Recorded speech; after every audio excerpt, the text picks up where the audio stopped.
বাংলাদেশের মৎস্য সম্পদ ও সম্ভাবনা এই টপিকের উপরে আমরা যখন কোনো প্রশ্নের উত্তর লিখব আমাদের যে ডেটাগুলো দিতে হবে সেগুলো আমি হাইলাইট করছি। প্রথমত আমাদের সমুদ্র এলাকা, যেটা হচ্ছে 1,18,813 বর্গ কিলোমিটার। এরপর আমাদের দীর্ঘ তটরেখা আছে, যার দৈর্ঘ্য 710 কিলোমিটার। এরপরে আমাদের যে নদীপথ, সেটার আয়তন, আমাদের দেশে কী পরিমাণে হাওর বাওর আছে, এগুলোর ইনফরমেশন আমরা দেওয়ার চেষ্টা করব। তো এখানে আরও অনেক তথ্য দেওয়া আছে, যেমন 2022 থেকে 23 অর্থ বছরে বাংলাদেশের মৎস্য উৎপাদন ছিল 49.15 লক্ষ মেট্রিক টন, যেটা আগের দশকে ছিল 23.29 মেট্রিক টন, অর্থাৎ এক দশকে এখানে দ্বিগুণেরও বেশি বেড়েছে।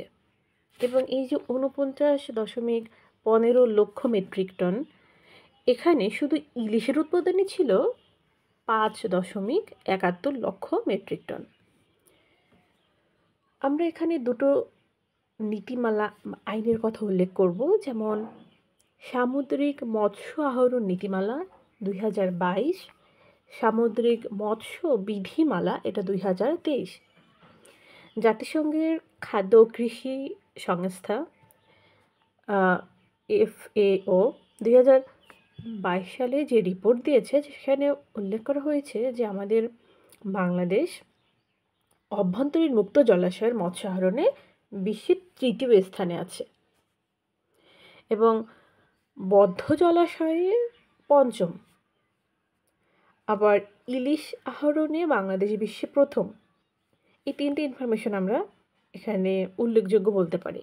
আমি আবার বলছি, মুক্ত জলাশয়ে মৎস্য আহরণে বাংলাদেশ বিশ্বের 3য়, বদ্ধ জলাশয়ে হচ্ছে 5ম এবং ইলিশ আহরণে হচ্ছে 1ম।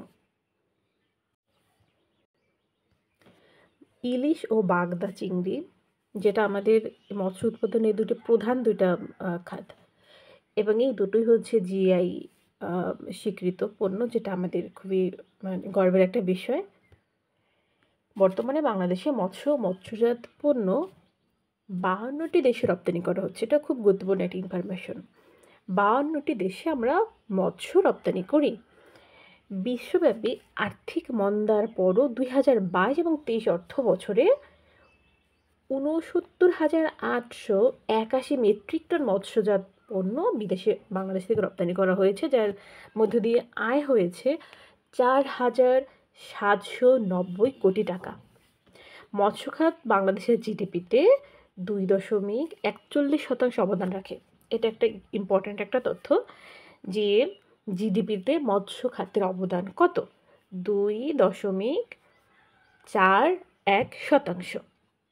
আমাদের দেশে সামুদ্রিক মাছ আছে 475, তারপরে 260 প্রজাতির আছে স্বাদু পানির মাছ, 24 প্রজাতির আছে চিংড়ি।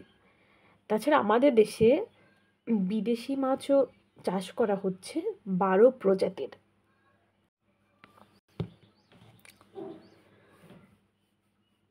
দেশের নদ নদী অভ্যন্তরীণ মুক্ত জলাশয়ে 534টি মৎস্য অভয়াশ্রম স্থাপন করা হয়েছে। এখানে আমরা অনেক গুরুত্বপূর্ণ কিছু ডেটা আমরা জানতে পারলাম, যে জিডিপিতে মৎস্য খাতের অবদান 2.41, তারপর হচ্ছে মাছের যে প্রজাতির যে সংখ্যা, এবং আমরা 52টি দেশে মৎস্য রপ্তানি করি, এবং বিদেশি মাছ 12 প্রজাতির বিদেশি মাছ এখানে চাষ করা হয়, এবং অভ্যন্তরীণ মুক্ত জলাশয়ে এবং নদ নদীতে 534টি অভয়াশ্রম আছে। এবং আমাদের দেশে এই মৎস্য খাতে নিয়োজিত আছে মোট জনসংখ্যার 12%। সরাসরি ও পরোক্ষভাবে দেশের 12% জনগণ মৎস্য খাতের উপরে নির্ভরশীল। তারপরে আমরা মৎস্য খাতের গুরুত্ব নিয়ে বলবো। মৎস্য খাতের গুরুত্ব প্রথমে হচ্ছে আমাদের প্রাণীজ আমিষের চাহিদা মেটায়, এবং এটার পরিমাণটা হচ্ছে 40%, অর্থাৎ আমাদের যে আমিষের চাহিদা তার প্রায় অর্ধেক। 40%ই মাছ থেকে পূরণ হয়। রপ্তানি খাতে চিংড়ি অন্যতম প্রধান পণ্য হিসেবে বৈদেশিক মুদ্রা অর্জনের পথ উন্মোচন করেছে। মৎস্য খাতে সরাসরি ও পরোক্ষভাবে দেশের 2 কোটি মানুষের কর্মসংস্থান হয়েছে। এটা একটা ডেটা। 2 কোটি মানুষ, অর্থাৎ মোট জনসংখ্যার 12%। এবং মাছ আমাদের প্রধান খাদ্য উৎসগুলোর একটি, আমাদের যে পুষ্টির চাহিদা পূরণ করে। আমাদের জিডিপিতে মৎস্য খাতের অবদান 2.41 এবং অর্থনীতির খুবই গুরুত্বপূর্ণ একটা খাত হিসেবে বিবেচিত হচ্ছে। জলবায়ু পরিবর্তনের ফলে মৎস্য চাষ আরও গুরুত্বপূর্ণ হয়েছে, কারণ এটি স্বল্প ব্যয়ে ও স্বল্প জায়গায় অধিক উৎপাদন নিশ্চিত করে খাদ্য নিরাপত্তা জোরদার করতে সহায়ক। তাছাড়া আমাদের গ্রামীণ অর্থনীতিকে শক্তিশালী করার একটা গুরুত্বপূর্ণ ভূমিকা পালন করছে মৎস্য খাত। বিশেষত দরিদ্র এবং প্রান্তিক জনগোষ্ঠীর জীবিকা নির্বাহের একটা প্রধান উৎস হচ্ছে এটি। তাছাড়া গ্রামীণ নারীদের ক্ষমতায়নের একটা দিক হচ্ছে এটা। অনেক গ্রামীণ নারী তারা ছোটোখাটো মৎস্য চাষে নিজেদেরকে সম্পৃক্ত রেখেছেন। এরপরে অভ্যন্তরীণ নৌপথ ব্যবস্থায় মাছ পরিবহনে দেশের ভেতরে এবং বাইরে বাণিজ্যের প্রসার ঘটায়। অর্থাৎ মানুষ যারা শুধু মাছ ধরে তারাই যেটার সাথে নিয়োজিত সেটা না, মানে মাছ পরিবহন এই কাজেও অনেকে নিয়োজিত থাকে। এভাবেও কিন্তু কর্মসংস্থান হচ্ছে। মৎস্য খাতের উন্নয়নের মধ্য দিয়ে দেশের রপ্তানির বাজার সম্প্রসারিত হচ্ছে এবং বাংলাদেশ আন্তর্জাতিক বাজারে একটি শক্তিশালী অবস্থান গড়ে তুলতে পারছে বা পারবে, এবং আমাদের সে বিশাল সম্ভাবনা আছে। আমাদের দেশে প্রচুর পরিমাণে হচ্ছে নদী, খাল, বিল, হাওর বাওর অনেক আছে। তো এগুলো একই সাথে একটা প্রাকৃতিক যে বাস্তু সংস্থানের যেটা ভারসাম্য সেটাও রক্ষা করছে। বাংলাদেশে মৎস্য সম্পদের সম্ভাবনা, এক্ষেত্রে আমরা নদীর কথাটা উল্লেখ করব। যেমন আমাদের দেশে 1008টি ছোটো বড় নদী আছে এবং যেটার পরিমাণ হচ্ছে 23,000 কিলোমিটার, এবং 1200 পরিমাণ হচ্ছে বিল এবং হাওর আছে। আমাদের সমুদ্র সীমা আছে 1,18,813 বর্গ কিলোমিটার। আমরা আমাদের মৎস্য উৎপাদনে জেনেটিক ইঞ্জিনিয়ারিং, জলজ কৃষি প্রযুক্তি, হ্যাচারি সম্প্রসারণ যদি করতে পারি তাহলে আরও সম্ভাবনার সৃষ্টি হবে। তাহলে আমি এখানে নদ নদী হাওর বাওরের কথা বললাম, তারপর হচ্ছে সমুদ্র, এরপর হচ্ছে এখানে আমরা যদি প্রযুক্তির ব্যবহারটা করতে পারি তাহলে সম্ভাবনা বেড়ে যাবে। এবং দেশে কিছু বিলুপ্ত প্রজাতির মাছ আছে, সেগুলোকে সংরক্ষণ যদি করা হয়, আধুনিক প্রযুক্তির ব্যবহার করা হয়, তাহলেও আমাদের দেশে কিন্তু এই মৎস্য খাতের সম্ভাবনা বাড়বে। যেমন বাংলাদেশে ক্রমবর্ধমান কৃত্রিম জলাধার এবং পুকুর উন্নয়ন মৎস্য চাষের প্রসারকে ত্বরান্বিত করেছে। আন্তর্জাতিক বাজারে চিংড়ি, কাঁকড়া এবং অন্যান্য সামুদ্রিক মাছের চাহিদা থাকায় বাংলাদেশ বৈদেশিক মুদ্রা অর্জনে আরও বড় ভূমিকা রাখতে পারে। এছাড়াও মাছ উৎপাদন শুধু নয়, মাছ ভিত্তিক প্রক্রিয়াজাত খাদ্য শিল্পের বিকাশ, যেমন মাছ থেকে স্ন্যাক্স, প্যাকেটজাত পণ্য তৈরি, স্থানীয় এবং বৈদেশিক বাজারে বাংলাদেশের অবস্থান সুদৃঢ় করার সম্ভাবনা রয়েছে। দেশের শিক্ষিত এবং তরুণ উদ্যোক্তাদের জন্য মৎস্য চাষে বিনিয়োগের সুযোগ সৃষ্টি হয়েছে। সর্বশেষ আমরা বলবো হিমায়িত মাছ রপ্তানি এবং স্থানীয় বাজার সম্প্রসারণ। এইটার একটা পদ্ধতি হচ্ছে কোল্ড চেইন লজিস্টিক, অর্থাৎ শীতল সরবরাহ ব্যবস্থা, যেখানে হচ্ছে মাছ এগুলোকে প্রথমে হিমায়িত করা হয়, তারপর হচ্ছে এগুলো রপ্তানি করা হয়। তো এগুলো হচ্ছে মৎস্য খাতের সম্ভাবনা। ইলিশ ও সামুদ্রিক মাছের নিরাপদ প্রজনন এবং উৎপাদন বৃদ্ধিতে বাংলাদেশে কী কী কার্যক্রম গ্রহণ করা হয়েছে, এক্ষেত্রে আমরা বলবো বঙ্গোপসাগরে ইলিশ সহ অন্যান্য মাছের প্রজনন নিরবচ্ছিন্ন করার জন্য প্রতি বছর 20 থেকে 23 জুলাই পর্যন্ত, মানে 65 দিন, বঙ্গোপসাগর উপকূলীয় 14 জেলায় মাছ ধরা বন্ধ থাকে। এ সময় 30 দিনের জন্য 40 কেজি হারে খাদ্য সহায়তা প্রদান করা হয়। তাহলে এখানে সময়টা হচ্ছে প্রতি বছরের মে মাসে 20 থেকে জুলাই মাসের 23 তারিখ পর্যন্ত 65 দিন, এবং 14টা জেলায় আর বঙ্গোপসাগরে মাছ ধরা বন্ধ থাকে। এবং এটার পেছনে কারণ হচ্ছে যাতে ইলিশ এবং অন্যান্য মাছ নিরবচ্ছিন্ন প্রজনন করতে পারে। মা ইলিশ রক্ষার্থে প্রতি বছর অক্টোবর মাসে 22 দিন সব ধরনের মাছ ধরা বন্ধ থাকে। এ সময় 22 দিনের জন্য 25 কেজি হারে ওই জেলেদের মধ্যে খাদ্য সহায়তা বা চাল প্রদান করা হয়। তারপর হচ্ছে ঝাটকা নিধন প্রতিরোধের জন্য ইলিশের যে অভয় আশ্রমগুলো আছে সেখানে 4 মাস মাছ ধরা বন্ধ থাকে, এবং তখনও ওই মৎস্যজীবী বা জেলেদেরকে মাসিক 40 কেজি হারে খাদ্য সহায়তা করা হয়। আমি রিপিট করছি, বঙ্গোপসাগর এবং অন্যান্য মাছের প্রজনন নির্বিচ্ছিন্ন করার জন্য প্রতি বছর 20 মে থেকে 23 জুলাই মানে 65 দিন 14টা জেলায় এবং বঙ্গোপসাগরে মাছ ধরা বন্ধ থাকে। আবার মা ইলিশ রক্ষার জন্য অক্টোবর মাসে 22 দিন সারা দেশে সব ধরনের মাছ ধরা বন্ধ থাকে। আবার ঝাটকা নিধনের জন্য ইলিশের যে অভয় আশ্রমগুলোতে 4 মাস মাছ ধরা বন্ধ থাকে। মাছ ধরা বন্ধকালীন সামাজিক নিরাপত্তা কর্মসূচির আওতায় মানে জেলে পরিবারগুলোকে খাদ্যশস্য বিতরণ করা হয়। এছাড়া মৎস্য সম্পদ রক্ষায় প্রতি বছর জানুয়ারি ফেব্রুয়ারি মাসে 4 ধাপে মোট 30 দিন ক্ষতিকর জাল ধ্বংসে কম্বিং অপারেশন পরিচালনা করা হয়। যেই জালগুলো ব্যবহার করলে একদম মানে মাছের যে পোনা সেটাও উঠে আসে যেই জালের সাথে, ওই জালগুলো খুব ক্ষতিকর, ওইগুলোকে ধ্বংস করার একটা অপারেশন পরিচালনা করা হয়, এবং এটা 30 দিন ব্যাপী চলে প্রতি বছর জানুয়ারি এবং ফেব্রুয়ারি মাসে।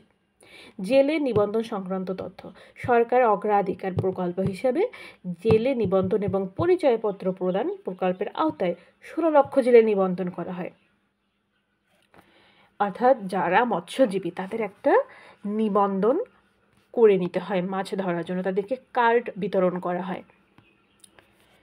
বর্তমানে রাজস্ব খাতের আওতায় জেলেদের নিবন্ধন হালনাগাদ করা হচ্ছে, এবং ডিসেম্বরে 2023 সালে নিবন্ধিত জেলের সংখ্যা হয়েছে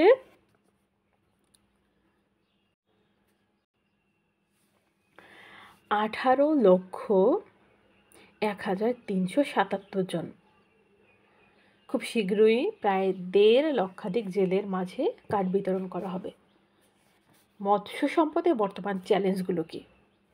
চ্যালেঞ্জগুলোর মধ্যে আমরা উল্লেখযোগ্য বলতে পারি অতিরিক্ত পরিমাণে মাছ ধরা এবং অব্যবস্থাপনা। দ্বিতীয়ত জলবায়ু পরিবর্তন। জলবায়ু পরিবর্তনের কারণে মৎস্য সম্পদের উপর একটা ক্ষতিকর প্রভাব পড়ছে। তারপর হচ্ছে আমাদের দেশের যে জল দূষণ হচ্ছে, এটা একটা চ্যালেঞ্জ, এবং আইনের সঠিক প্রয়োগ হচ্ছে না। অবকাঠামোগত উন্নয়নের কারণে জলাশয় নষ্ট হচ্ছে। তারপরে হচ্ছে যে মানে মৎস্য প্রজননের গুরুত্বপূর্ণ যে স্থানগুলো আছে সেখানেও দূষণ হচ্ছে, যেটা মাছের যে প্রাকৃতিক প্রজনন সেটাকে বাধাগ্রস্ত করছে। আধুনিক প্রযুক্তি এবং বৈজ্ঞানিক গবেষণার অভাব, এটা একটা চ্যালেঞ্জ, এবং মৎস্যখাতে প্রয়োজনীয় ঋণের সুবিধা পাওয়া যাচ্ছে না। তাহলে আমি রিপিট করি আবার, অতিরিক্ত মাছ ধরা, অব্যবস্থাপনা, জলবায়ুর পরিবর্তন, জল দূষণ, আইনের সঠিক প্রয়োগের অভাব, অবকাঠামো উন্নয়নের কারণে জলাশয় নষ্ট হচ্ছে। যেমন জলাশয়ের পাশে কলকারখানা স্থাপন করা হলো, সেখানে কলকারখানার যে বজ্র সেটা ওই জলাশয়েই গেল। এই যে অবকাঠামোর জন্য জলাশয় নষ্ট হওয়া, এটা একটা চ্যালেঞ্জ। প্রজনন যে স্থানগুলো আছে, প্রাকৃতিক প্রজননের যে স্থানগুলো আছে মাছের, সেখানে যে দূষণ হচ্ছে। তারপরে আধুনিক প্রযুক্তি ও বৈজ্ঞানিক গবেষণার অভাব, আর মৎস্য খাত সম্প্রসারণের জন্য প্রচুর যে আর্থিক সহায়তা পাওয়ার যে কোনো সুযোগ, এটা আমাদের দেশে খুব কম, মানে ঋণ সুবিধা কম, এবং আধুনিক চিকিৎসা ও প্রতিরোধ ব্যবস্থার অভাব, মাছের রোগ, অর্থাৎ আমাদের দেশে এটা খুবই কমন। প্রতি বছরই দেখা যায় যে মানে অনেক পুকুর মানে চাষ করা হচ্ছে, মাছ চাষ করা হচ্ছে, কিন্তু মাছগুলো রোগাক্রান্ত হয়ে পড়ছে, মানে এখানে আধুনিক চিকিৎসার ব্যবস্থাটা নেই, এটা একটা চ্যালেঞ্জ। আবার মাছের খাবারের উচ্চ মূল্য এবং খাবারের ঘাটতি দুটোই চ্যালেঞ্জ। আন্তর্জাতিক মান রক্ষা করে রপ্তানি করার ক্ষেত্রে সঠিক পরিকাঠামোর অভাব রয়েছে। ইলিশ সহ বিভিন্ন প্রজাতির মাছ ধরার যে নীতিভঙ্গ করে অল্প বয়সে শিকার করা হয়। মৎস্য সম্পদের উপর নির্ভরশীল ছোট মৎস্যজীবীরা বড় শিকারী বা কোম্পানির কারণে বিপাকে পড়ে যায়। এই সব কিছুর জন্য দীর্ঘমেয়াদী পরিকল্পনা এবং নীতিমালার প্রয়োজন। ভবিষ্যৎ পরিকল্পনা ও টার্গেট। মৎস্য খাতে ইতিবাচক পরিবর্তন আনার জন্য আইনের সঠিক ব্যবহারটা খুব দরকারি। এক্ষেত্রে আমরা কিছু আইনের নামের কথা উল্লেখ করব, যেমন মৎস্য আইন ও বিধিবিধান।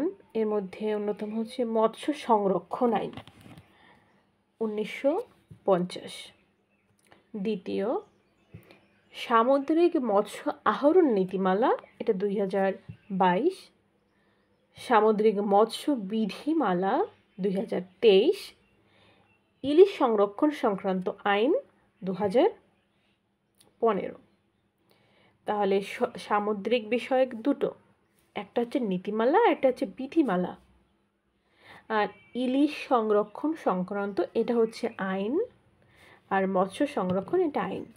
সালগুলো রিপিট করছি আমি। মৎস্য সংরক্ষণ আইন 1950। সামুদ্রিক মৎস্য আহরণ নীতিমালা 2022। সামুদ্রিক মৎস্য বিধিমালা 2023। ইলিশ সংরক্ষণ সংক্রান্ত আইন 2015। এগুলোর কঠোর প্রয়োগ করতে হবে।